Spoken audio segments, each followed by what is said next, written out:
வணக்கம். இன்றைய முக்கிய செய்திகள். சட்ட மாமேதை அண்ணல் அம்பேத்கர் பிறந்தநாளையொட்டி அவரது சிலைக்கு உள்துறை அமைச்சர் நமச்சிவாயம், முதல்வரின் பாராளுமன்ற செயலாளர் ஜான்குமார் ஆகியோர் மாலை அணிவித்து மரியாதை செலுத்தினார்கள். சட்ட மாமேதை அம்பேத்கரின் 135வது பிறந்தநாளையொட்டி புதுச்சேரி அரசு சார்பில் சட்டசபை எதிரே அலங்கரித்து வைக்கப்பட்டிருந்த அம்பேத்கரின் திருவுருவ சிலைக்கு அரசு சார்பில் துணைநிலை ஆளுநர் கைலாஷ்நாதன், முதலமைச்சர் ரங்கசாமி ஆகியோர் மாலை அணிவித்து மரியாதை செலுத்தினர்.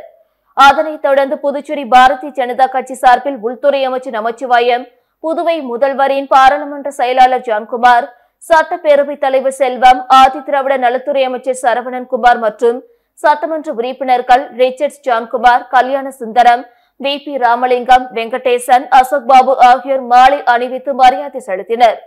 இந்நிகழ்ச்சியின் போது திரளான பாஜக நிர்வாகிகள், தொண்டர்கள் மற்றும் ஆதரவாளர்கள் உடனிருந்தனர்.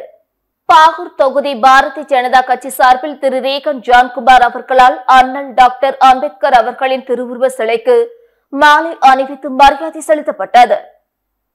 சட்ட மாமேதை டாக்டர் அம்பேத்கர் அவர்களின் 135வது பிறந்தநாள் விழா நாடு முழுவதும் சிறப்பாக கொண்டாடப்பட்டு வருகிறது.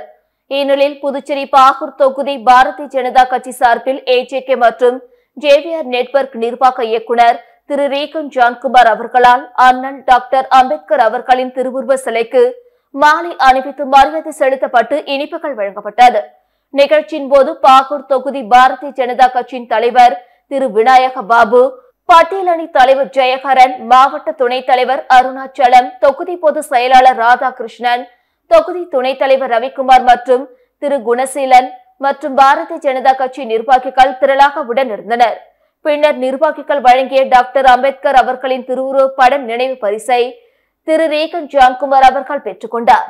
இதனைத் தொடர்ந்து திரு ரேகன் ஜான்குமார் அவர்கள் அப்பகுதி மக்களிடம் கூறுகையில், சட்ட மாமேதை டாக்டர் அம்பேத்கர் அவர்களின் பிறந்தநாள் விழாவில் கலந்து கொண்டது தனக்கு மிகுந்த மகிழ்ச்சியை அளிப்பதாகவும், அவருடைய எண்ணத்திற்கு வடிவம் கொடுக்கும் விதமாக நமது எதிர்காலம் இருக்க வேண்டும் என கேட்டுக்கொண்டார். நிகழ்ச்சியின் போது திரளான பாஜக நிர்வாகிகள், தொண்டர்கள் மற்றும் திரு ரேகன் ஜான்குமார் அவர்களின் ஆதரவாளர்கள் உடனிருந்தனர். தமிழ் புத்தாண்டை முன்னிட்டு புதுச்சேரியில் புகழ்பெற்ற மணக்குள விநாயகர் கோயிலில் நடைபெற்ற சிறப்பு வழிபாட்டில் ஏராளமான பக்தர்கள் அதிகாலை முதலே சாமி தரிசனம் செய்தனர்.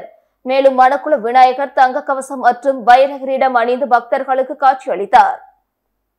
தமிழ் புத்தாண்டு புதுச்சேரி மற்றும் காரைக்காலில் வெகு விமர்சையாக கொண்டாடப்பட்டு வருகிறது. அனைத்து கோயில்களிலும் சிறப்பு அபிஷேகம் மற்றும் ஆராதனை நடைபெற்றது. இதில் திரளான பக்தர்கள் கலந்து கொண்டு சாமி தரிசனம் செய்தனர். புதுச்சேரியில் மிகவும் பிரசித்தி பெற்ற ஸ்ரீ மணக்குள விநாயகர் கோயிலில் தமிழ் புத்தாண்டை முன்னிட்டு இன்று அதிகாலை கோயில் நடை திறக்கப்பட்டு மணக்குள விநாயகருக்கு சிறப்பு அபிஷேகம் செய்யப்பட்டது. அதனைத் தொடர்ந்து மூலவருக்கு தங்க கவசம் மற்றும் வைர கிரீடம் அணிவித்து சிறப்பு அலங்காரம் செய்யப்பட்டு சிறப்பு தீபார்த்தனை நடைபெற்றது. தமிழ் புத்தாண்டை முன்னிட்டு பக்தர்கள் காலை முதலே கோவிலுக்கு வந்து மணக்குள விநாயகரை தரிசனம் செய்தனர். வழிபாட்டிற்கு வரும் பக்தர்கள் அனைவருக்கும் பிரசாதம் வழங்கப்பட்டது. சட்ட மாமேதை அண்ணல் அம்பேத்கர் பிறந்தநாளையொட்டி அவரது சிலைக்கு கவர்னர், முதலமைச்சர் உட்பட பல்வேறு அரசியல் கட்சியினர் மாலை அணிவித்து மரியாதை செலுத்தினார்கள். சட்ட மாமேதை அம்பேத்கரின் 135வது பிறந்தநாளையொட்டி புதுச்சேரி அரசு சார்பில் சட்டசபை எதிரே அலங்கரித்து வைக்கப்பட்டிருந்த அம்பேத்கரின் திருவுருவ சிலைக்கு அரசு சார்பில் துணைநிலை ஆளுநர் கைலாஷ்நாதன், முதலமைச்சர் ரங்கசாமி, சபாநாயகர் செல்வம், அமைச்சர்கள் நமச்சிவாயம், லட்சுமி நாராயணன், சாய் சரவணன்குமார் மற்றும் சட்டமன்ற உறுப்பினர்கள் மாலை அணிவித்து மலர்தூவி மரியாதை செலுத்தினர். இதேபோல் சட்டமன்ற எதிர்க்கட்சித் தலைவர் சிவா தலைமையில் திமுக சட்டமன்ற உறுப்பினர்கள், காங்கிரஸ் கட்சி சார்பில் மாநில தலைவர் வைத்திலிங்கம் எம்பி தலைமையில் கட்சி நிர்வாகிகள் அம்பேத்கரின் சிலைக்கு மாலை அணிவித்து மரியாதை செலுத்தினர். மேலும் பாரதிய ஜனதா கட்சி, விடுதலை சிறுத்தைகள், இந்திய கம்யூனிஸ்ட் கட்சி, மார்க்சிஸ்ட் கம்யூனிஸ்ட் கட்சி, மதிமுக மற்றும் பல்வேறு சமூக அமைப்புகளை சேர்ந்தவர்கள் அம்பேத்கர் சிலைக்கு மாலை அணிவித்து மரியாதை செலுத்தினர். குருத்தோலை ஞாயிறு திருநாளையொட்டி புதுச்சேரியில் உள்ள பல்வேறு கிறிஸ்துவ பேராலயங்களில் கிறிஸ்துவர்கள் கையில் குருத்தோலைகளை ஏந்தியபடி ஓசோனா பாடலை பாடியவாறு பவனி வந்தனர். இயேசு கிறிஸ்துவின் சிலுவை பாடுகளை நினைவு கூறும் வகையில் கிறிஸ்துவர்களால் 40 நாட்கள் தவக்காலம் கடைபிடிக்கப்படுகிறது. இந்த தவக்காலத்தின் இறுதி வாரம் புனித வாரமாக அனுஷ்டிக்கப்படுகிறது. இந்த வாரத்தில் முதல் ஞாயிற்றுக்கிழமை குருத்தோலை ஞாயிறாக கடைபிடிக்கப்படுகிறது. அதன்படி நேற்று ஞாயிற்றுக்கிழமை புதுச்சேரி முழுவதும் உள்ள கிறிஸ்துவ தேவாலயங்களில் குருத்தோலை ஞாயிறு பவனி நடைபெற்றது. புதுச்சேரி தூய இருதய ஆண்டவர் ஆலயம், உழவர்கரை ஜெயராக்கினி அன்னை ஆலயம், கத்தீட்ரல் ஆலயம், நெல்லித்தோப்பு விண்ணேற்பு அன்னை ஆலயம், மிஷின் வீதி ஜென்மராக்கினி ஆலயம், ஆட்டுப்பட்டி அந்தோனியார் ஆலயம், வில்லியனூர் லூர்து அன்னை ஆலயம், தட்டாஞ்சாவடி பாத்திமா அன்னை தேவாலயம், அரியாங்குப்பம் ஆரோக்கிய அன்னை ஆலயம் ஆகியவற்றில் சிறப்பு திருப்பலி நடைபெற்றது. இவற்றில் ஏராளமான கிறிஸ்தவர்கள் கலந்து கொண்டனர். இதையடுத்து கிறிஸ்தவர்கள் குருத்தோலைகளை ஏந்தி இயேசு கிறிஸ்துவின் பாடல்களை பாடியபடி புதுச்சேரி நகரின் முக்கிய வீதிகளில் ஊர்வலமாக சென்றனர்.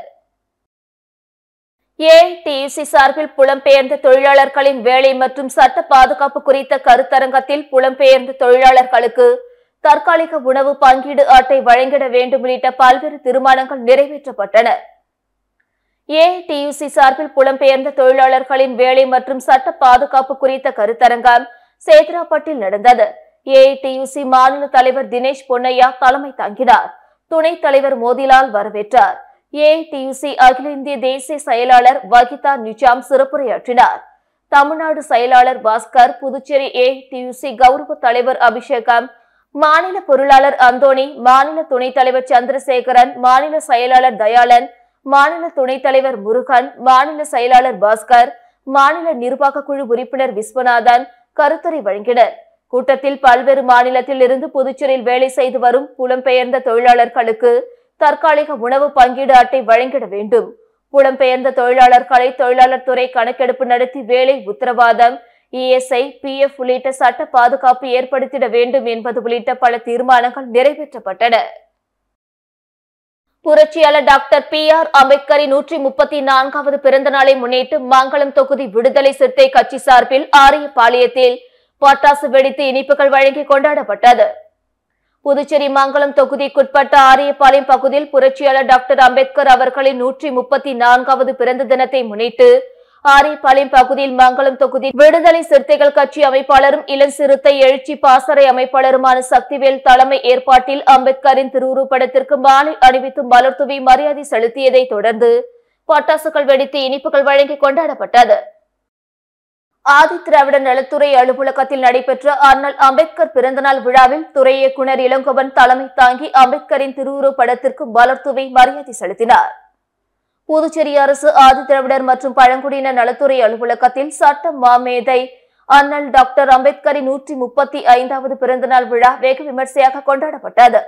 அலுவலகத்தில் வாயில் முன்பு அலங்கரிக்கப்பட்ட அம்பேத்கரின் திருவுருப்படத்திற்கு ஆதிதிராவிட நலத்துறை இயக்குநர் இளங்கோவன் தலைமை தாங்கி மலர் தூவி மரியாதை செலுத்தினார். தொடர்ந்து அம்பேத்கர் குறித்து அதிகாரிகள் மற்றும் ஊழியர்களிடையே எடுத்துரைத்தார். இந்த நிகழ்ச்சியில் ஆதிதிராவிட நலத்துறை அதிகாரிகள், ஊழியர்கள் உட்பட பலர் கலந்து கொண்டனர். சட்ட மாமேதை அண்ணல் அம்பேத்கர் பிறந்தநாளையொட்டி அவரது திருவுருப்படத்திற்கு விழுப்புரம் பாத்தி மாவட்டம் வானூர் மேற்கு ஒன்றியம் திமுக சார்பில் மலர் தூவி மரியாதை செய்யப்பட்டது. சட்ட மாமேதை டாக்டர் அம்பேத்கரின் பிறந்தநாள் சமத்துவ நாளாக கொண்டாடப்படும் என தமிழக முதலமைச்சர் ஸ்டாலின் அறிவித்திருந்தார். அதன்படி விழுப்புரம் பாத்தி மாவட்டம் வானூர் மேற்கு ஒன்றியம் சார்பில் அம்பேத்கர் பிறந்தநாளையொட்டி சமத்துவ நாள் வெகு விமர்சையாக கொண்டாடப்பட்டது. அதன்படி அலங்கரிக்கப்பட்ட அண்ணல் அம்பேத்கரின் திருவுருப்படத்திற்கு மாநில தலைமை பொதுக்குழு உறுப்பினர் இளங்கோவன் தலைமையில், ஒன்றிய பொருளாளர் மகேஷ், ஒன்றிய துணை செயலாளர் வேலாயுதம் தலைமையில் மலர் தூவி மரியாதை செலுத்தப்பட்டது. இந்த நிகழ்ச்சியில் ஒன்றிய கவுன்சிலர் மின்னல் சேகர், பொம்பூர் கவுன்சிலர் மற்றும் மாவட்ட நிர்வாகிகள் ஞானசேகரன், பிரசாந்த், சாருலதா, குமரேசன், ஒன்றிய நிர்வாகிகள் வேல்முருகன் மற்றும் நிர்வாகிகள் பலர் மலர் தூவி மரியாதை செலுத்தி சமத்துவ நாள் உறுதிமொழி ஏற்றுக்கொள்ளப்பட்டது. சட்ட மாமேதை அம்பேத்கர் பிறந்தநாளையொட்டி ஏனாமில் உள்ள அவரது திருவுருவ சிலைக்கு புதுச்சேரி அரசு டெல்லி சிறப்பு பிரதிநிதி மல்லாடி கிருஷ்ணராவ் மாலை அணிவித்து மரியாதை செலுத்தினார். புதுச்சேரி பிராந்தியமான ஏனாமில் சட்ட மாமேதை டாக்டர் அம்பேத்கரின் 135வது பிறந்தநாள் விழா கொண்டாடப்பட்டது. அம்பேத்கர் அறிவியல் பவனில் உள்ள அம்பேத்கரின் வெண்கல சிலைக்கு முன்னாள் அமைச்சரும் புதுச்சேரி அரசின் டெல்லி சிறப்பு பிரதிநிதியுமான மல்லாடி கிருஷ்ணராவ் மாலை அணிவித்து மரியாதை செலுத்தினார். இந்த நிகழ்ச்சியில் மல்லாடி கிருஷ்ணராவின் ஆதரவாளர்கள் திரளாக கலந்து கொண்டனர். புரட்சியாளர் டாக்டர் அம்பேத்கரின் பிறந்த தினத்தை முன்னிட்டு வில்லியனூர் விடுதலை சிறுத்தை கட்சி நிர்வாகிகள் சார்பில் மாலை அணிவித்து இனிப்பு வழங்கி கொண்டாடினர். புரட்சியாளர் சட்ட மாமேதை டாக்டர் PR அம்பேத்கர் அவர்களின் 134வது பிறந்த நாளை முன்னிட்டு புதுச்சேரி வில்லியனூர் விடுதலை சிறுத்தை கட்சி நிர்வாகிகள் சார்பில் வில்லியனூர் துணை மாவட்ட ஆட்சியர் அலுவலகம் அருகே உள்ள புரட்சியாளர் அம்பேத்கர் அவர்களின் திருவுருவ சிலைக்கு புதுச்சேரி மாநில விடுதலை சிறுத்தை கட்சியின் முதன்மை செயலாளர் தேவபொழிலன் தலைமையில் அமைப்பு செயலாளர் தலையாரி, கருத்தியல் பரப்பு செயலாளர் ஆதவன் மற்றும் எழில்மாறன், வாகை அரசு ஆகியோர் முன்னிலையில் வில்லியனூர் தொகுதி நிர்வாகிகள் ஒன்றிணைந்து அம்பேத்கர் திருவுருவ சிலைக்கு மாலை அணிவித்து மரியாதை செலுத்தியதை தொடர்ந்து கோஷங்கள் எழுப்பி இனிப்புகள் வழங்கி கொண்டாடினார்கள். புதுச்சேரி அருகே கடன் தொல்லையால் தனியார் உணவு டெலிவரி நிறுவன ஊழியர் செல்போன் டவரில் இருந்து குதித்து தற்கொலை செய்து கொண்ட சம்பவம் பெரும் பரபரப்பை ஏற்படுத்தியுள்ளது. புதுச்சேரி அடுத்த தமிழக பகுதியான சின்ன முதலியார் சாவடியில் பிரபல தனியார் ஹோட்டலின் பின்புறம் 50 அடி உயரத்தில் இருக்கும் தனியார் செல்போன் டவரில் இருந்து ஒருவர் குதித்ததை அப்பகுதி மக்கள் பார்த்துள்ளனர். பொதுமக்கள் ஓடி சென்று பார்த்தபொழுது டிப்டாப் உடை அணிந்து முதுகில் பேக் அணிந்தபடி கீழே உடல் சிதறி ரத்த வெள்ளத்தில் ஒருவர் இறந்து கிடந்தார். இது குறித்து அவர்கள் அளித்த புகாரின் பேரில் கோட்டக்குப்பம் போலீசார் சம்பவ இடத்திற்கு வந்து உடலை மீட்டு பிரேத பரிசோதனைக்காக தனியார் மருத்துவமனைக்கு அனுப்பி வைத்தனர். மேலும் இது குறித்து போலீசார் நடத்திய விசாரணையில் புதுவை வானரப்பேட்டை ஜெயராம் செட்டியார் பகுதியை சேர்ந்த ஸ்ரீதர் என்பதும், இவருக்கு திருமணமாகி கலைவாணி என்ற மனைவியும் ஒரு மகனும் உள்ளனர். கடந்த சில ஆண்டுகளாக வேலை வாய்ப்பு, போதிய வருவாய், கடன் தொல்லையால் தனியார் உணவு டெலிவரி நிறுவனத்தில் வேலை பார்த்து வந்துள்ளார். இந்த நிலையில் காலை முதல் கோட்டக்குப்பம் பகுதியில் அங்கும் இங்குமாக சுற்றித் திரிந்த ஸ்ரீதர் திடீரென செல்போன் டவரில் ஏறி அதிலிருந்து குதித்து தற்கொலை செய்து கொண்டது தெரிய வந்தது. மேலும் இது குறித்து கோட்டக்குப்பம் காவல் நிலைய போலீசார் வழக்கு பதிவு செய்து விசாரணை மேற்கொண்டு வருகின்றனர். அடையாள அட்டைகளை பயன்படுத்தி மற்றவர்களுக்கு சிம் கார்டு, வங்கி கணக்கு வாங்கி தராதீர்கள் என சைபர் கிரைம் போலீசார் எச்சரிக்கை விடுத்துள்ளனர். இது தொடர்பாக சைபர் கிரைம் போலீசார் வெளியிட்டுள்ள எச்சரிக்கை பதிவில், தற்போது நடைபெறும் இணையவழி குற்றங்களில் 85% குற்றங்கள் ஆன்லைனில் பணம் இழப்பது சம்பந்தமாக வருகிறது. அத்தகைய குற்றங்களில் சைபர் குற்றவாளிகள் வங்கி கணக்கு மற்றும் சிம் கார்டு வாங்கி கொடுப்பவர்களை சிக்க வைத்துவிட்டு அவர்கள் தப்பித்துக் கொள்கின்றனர். இவ்வாறு குற்ற வழக்குகளில் சிக்கிய நிறைய பொதுமக்கள் சிறைக்கு பின்னால் கம்பி எண்ணிக்கொண்டு உள்ளனர். இளைஞர்கள், முதியவர்கள் மற்றும் பொதுமக்கள் இத்தகைய குற்றங்களில் சிக்க வைக்கப்படுகின்றனர். எனவே பொதுமக்கள் யாரும் தங்களுடைய அடையாள அட்டைகளை, ஆதார் கார்டு, பான் கார்டு, வாக்காளர் அட்டை மற்றும் பிற ஆவணங்களை பயன்படுத்தி தங்களது நண்பர்கள், உறவினர்கள் மற்றும் முன்பின் தெரியாதவர்களுக்கு வங்கி கணக்கு மற்றும் சிம் கார்டு வாங்கி தர வேண்டாம். இணையவழி குற்றவாளிகள் வங்கி கணக்கு மற்றும் சிம் கார்டை பயன்படுத்தி இணையவழி குற்றங்களில் ஈடுபடும் பட்சத்தில் அதன் உரிமையாளர்கள் மீது சட்டப்படி கடுமையான நடவடிக்கை எடுக்கப்படும் என குறிப்பிடப்பட்டுள்ளது. புதுச்சேரி தீயணைப்புத்துறை அலுவலகத்துக்கு மர்ம நபர் வெடிகுண்டு மிரட்டல் வந்த நிலையில் போலீசார் வெடிகுண்டு நிபுணர்கள் மோப்பநாயுடன் சோதனை செய்ததால் பரபரப்பு ஏற்பட்டது. புதுவை கடற்கரை சாலையில் தீயணைப்புத்துறை அலுவலகம் உள்ளது. இந்நிலையில் நேற்று முன்தினம் தீயணைப்புத்துறை அலுவலகத்துக்கு தொடர்ந்து பலமுறை போன் வந்தது. அதில் பேசிய நபர் வெடிகுண்டு வைத்திருப்பதாக தெரிவித்தார். தீயணைப்பு வீரர்கள் தாங்களாகவே அலுவலகம் முழுவதும் சோதனை செய்தனர். ஆனால் வெடிகுண்டு ஏதும் சிக்கவில்லை. இந்நிலையில் நேற்று மீண்டும் தொடர்பு கொண்ட நபர் ஒருமுறை சொன்னால் புரியாதா, வெடிகுண்டை தீயணைப்பு வண்டியில் வைத்துள்ளேன் என மிரட்டினார். இதனால் அதிர்ச்சியடைந்த தீயணைப்பு வீரர்கள் உடனடியாக போலீசுக்கு தகவல் கொடுத்தனர். இதையடுத்து வெடிகுண்டு நிபுணர்கள் மோப்பநாயுடன் வந்து தீயணைப்பு நிலையத்தை முழுமையாக சோதனையிட்டனர். இந்த சோதனையில் வெடிகுண்டு ஏதும் கிடைக்கவில்லை. இதனால் புரளி என தெரிய வந்தது. போலீசார் தீயணைப்புத்துறைக்கு மிரட்டல் விடுத்தவர்கள் யார் என்பது குறித்து தீவிர விசாரணை நடத்தி வருகின்றனர். புதுச்சேரியில் குட்கா விற்ற இருவரை கைது செய்து 1,50,000 மதிப்பிலான பொருட்களை போலீசார் பறிமுதல் செய்தனர். புதுச்சேரி தன்வந்திரி நகர் மகாத்மா காந்தி சந்திப்பு பகுதியில் குட்கா விற்பதாக போலீசாருக்கு ரகசிய தகவல் கிடைத்தது. இதையடுத்து தன்வந்திரி நகர் inspector Balamurugan, sub inspector Ramesh தலைமையிலான போலீசார் சம்பவ இடத்திற்கு விரைந்து வந்து ஆய்வு செய்தனர். அப்பொழுது ஒருவர் இருசக்கர வாகனத்தில் குட்கா பொருட்கள் விற்று கொண்டிருந்தார். போலீசார் அவரை பிடித்து விசாரித்தனர். பாக்கமுடியான்பேட் ஜெயக்குமார் என்பதும் இவர் அவரது நண்பர் மகாத்மா நகரை சேர்ந்த குலாப் பாஷா என்பவருடன் சேர்ந்து தடை செய்யப்பட்ட குட்கா விற்றதை ஒப்புக்கொண்டார். இது குறித்து போலீசார் வழக்கு பதிந்து இருவரையும் கைது செய்தனர். அவர்களிடம் இருந்த ரூபாய் 1,50,000 மதிப்பிலான ஹான்ஸ், குலிப் உள்ளிட்ட குட்கா பொருட்கள் மற்றும் பைக்கை பறிமுதல் செய்தனர். புதுச்சேரி தனியார் நிறுவன மேலாளரிடம் ரூபாய் 5.15 கோடி மோசடி செய்த வழக்கில் மேற்கு வங்க வாலிபர் கைது செய்யப்பட்ட நிலையில் இவ்வழக்கில் மேலும் 3 போலீசார் கைது செய்தனர். மேட்டுப்பாளையம் தனியார் நிறுவனத்தின் மேலாளர் சுகியா. இவருக்கு கடந்த 25ஆம் தேதி நிறுவனத்தின் உரிமையாளர் புகைப்படத்துடன் கூடிய வாட்ஸ்அப் கால் வந்தது.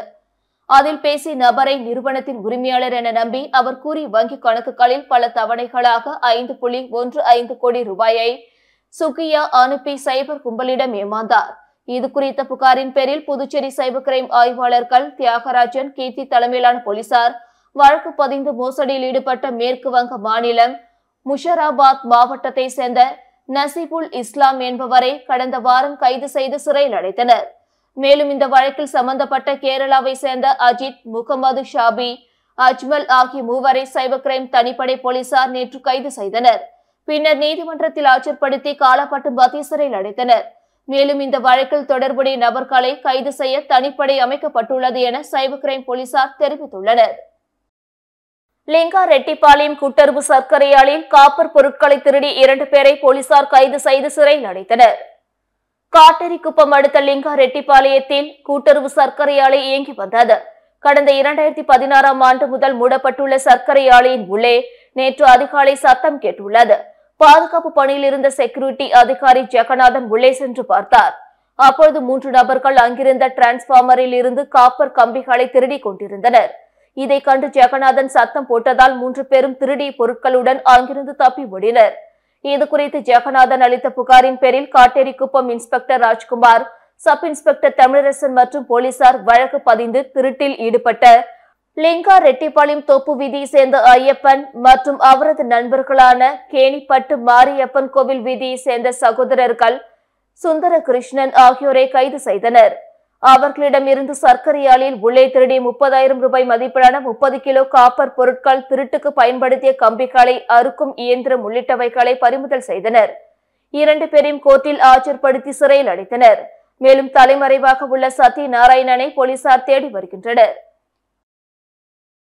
தி ரெட் ரூட்ஸ் கிரிக்கெட் அகாடமி நடத்திய போதைப் பொருள் ஒழிப்பு விழிப்புணர்வு மாரத்தான் போட்டியில் 150க்கும் மேற்பட்ட மாணவ மாணவிகள் கலந்து கொண்டனர்.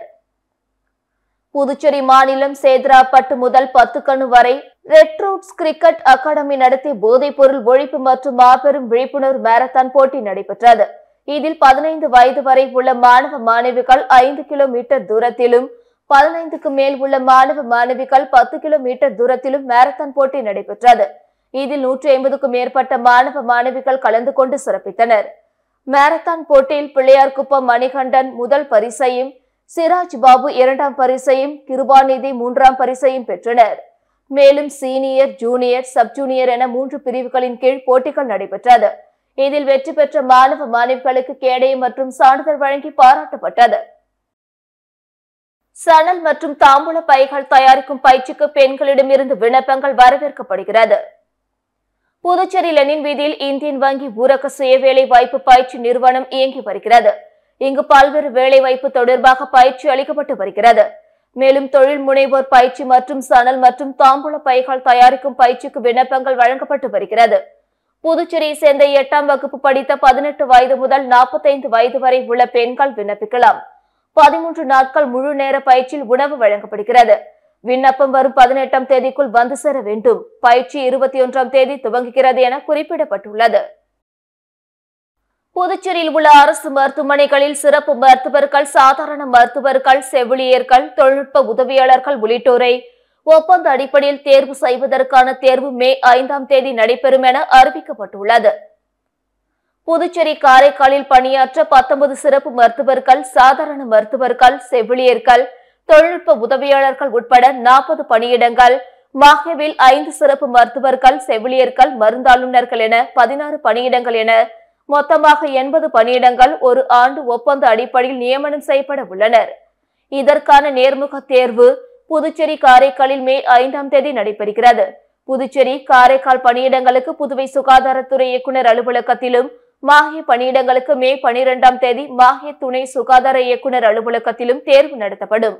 ஆகவே உரிய சான்றிதழ்கள், புகைப்படம், குடியிருப்பு சான்றிதழ்களுடன் நேர்முக தேர்வில் தகுதியானோர் பங்கேற்க வேண்டும்.